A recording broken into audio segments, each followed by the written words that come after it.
السلام علیکم اسٹوڈنٹس، میں آپ کی اردو ٹیچر اسما۔ آج ہم پڑھیں گے ضمیر کی قسمیں۔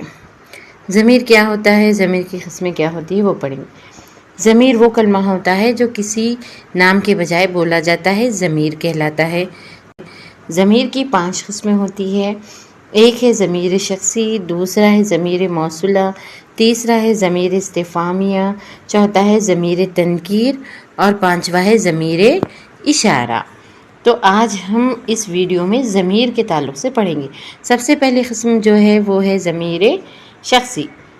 تو وہ ضمیر جو کسی شخص کے نام کے بجائے استعمال ہوتا ہے وہ ضمیر شخصی کہلاتا ہے۔ یعنی کسی بھی شخص کو یا کسی بھی چیز کے لیے اس کا نام استعمال نہ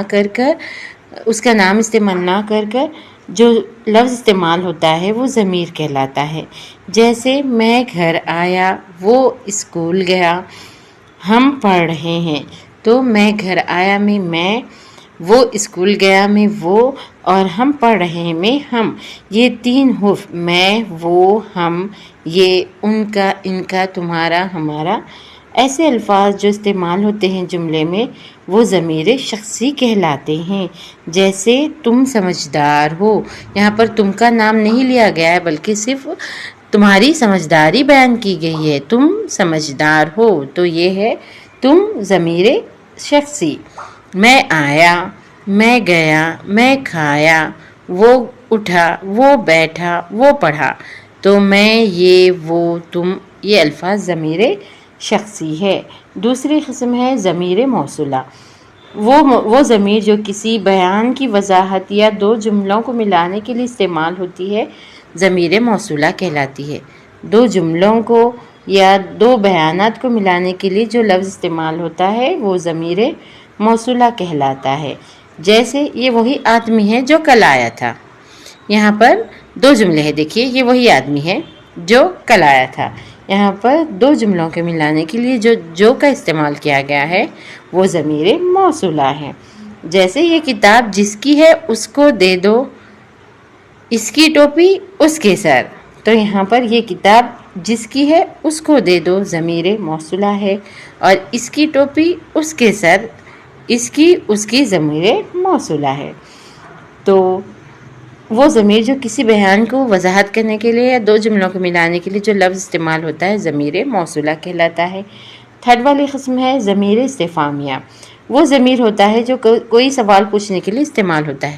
جیسے تم نے پڑھا، تم نے کھانا کھایا، تم کہاں گئی تھی، تم کب گئی تھی، ایسے سوال جو ہم کسی سے پوچھتے ہیں وہ ضمیر استفہامیہ کہلاتے ہیں۔ استفہامیہ یعنی سوال پوچھنے کے لیے استعمال کیے جاتے ہیں۔ جیسے یہ کتاب کس کی ہے، تم کب آؤ گے، تم کب جاؤ گے، یہ سب سوال ضمیر استفہامیہ کہلاتے ہیں یعنی کوشچن ٹیگ۔ اس کے بعد ہے 4تھی قسم ضمیر کی ضمیر تنکیر۔ وہ ضمیر جو غیر معینہ فرد یا شے کے لیے استعمال ہو ضمیر تنکیر کہلاتے ہیں۔ جیسے کوئی ہے جو سنے، کچھ ہمیں بھی دے دو، جس کی ہے اسے دے دو، جہاں بھی رہو خوش رہو۔ تو وہ 3rd پرسن جو غائب ہے یہاں پر نہیں ہے وہ ضمیر تنکیر کہلاتا ہے۔ جیسے کوئی ہے جو سنے، یہاں پر ہمیں نہیں پتا کوئی ہے تو ہم آواز دے رہے ہیں اس کو ہماری آواز سننے کے لیے، تو وہ ضمیر تنکیر کہلاتا ہے۔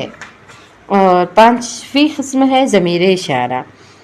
وہ ضمیر جو اشارے قریب یا بعید کے لیے استعمال ہوتی ہے ضمیر اشارہ کہلاتی۔ ضمیر اشارہ قریب یا بعید، قریب یعنی نزدیک، بعید یعنی دور۔ تو یہ کتاب ہے، وہ قلم ہے، اشارہ قریب کے لیے، یہ جو ہے نا اشارہ قریب کے لیے، اور وہ جو ہے نا اشارہ بعید کے لیے استعمال ہوتا ہے۔ دیس اور ڈیڈ جو الفاظ ہوتے ہیں وہ ضمیر اشارہ کہلاتے ہیں۔ یہ اور وہ کے لیے جو الفاظ استعمال ہوتے ہیں وہ ضمیر اشارہ ہے۔ اس طرح ضمیر کی 5 قسمیں ہوئی ہے: ضمیر شخصی، ضمیر موصولہ، ضمیر استفہامیہ، ضمیر تنکیر، ضمیر اشارہ۔ ضمیر شخصی وہ کلمہ ہے جو کسی شخص کے نام کے بجائے استعمال ہوتا ہے، ضمیر شخصی کہلاتا ہے۔ ضمیر موصولہ وہ ضمیر ہے جو کسی بیان کی وضاحت یا 2 جملوں کو ملانے کے لیے بولا جاتا ہے۔ اور ضمیر استفہامیہ وہ ہے جو سوال کے لیے پوچھا جاتا ہے۔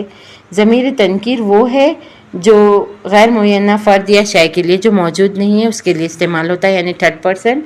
اور ضمیر اشارہ یہ اور وہ یہ کہاں ہے، وہ کہاں گیا، یہ کس کی کتاب ہے، وہ کب آئے گا، ایسے الفاظ ضمیر اشارہ کہلاتے ہیں۔ اس طرح ضمیر کی 5 قسمیں مکمل ہوتی ہے۔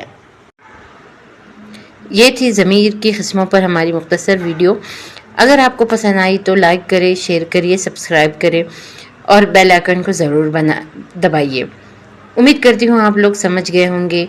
1 سے 2 بار ویڈیو سنیے اور سمجھیے۔ اگر کچھ سمجھ میں نہیں آ رہا تو مجھ سے کوشچن کیجیے اور میں کوشش کروں گی آپ کو واپس سے سمجھانے کے لیے، تاکہ آپ کو کوئی سمجھنے میں دقت نہ ہو۔ ملیں گے نیکسٹ ویڈیو میں۔ اللہ حافظ۔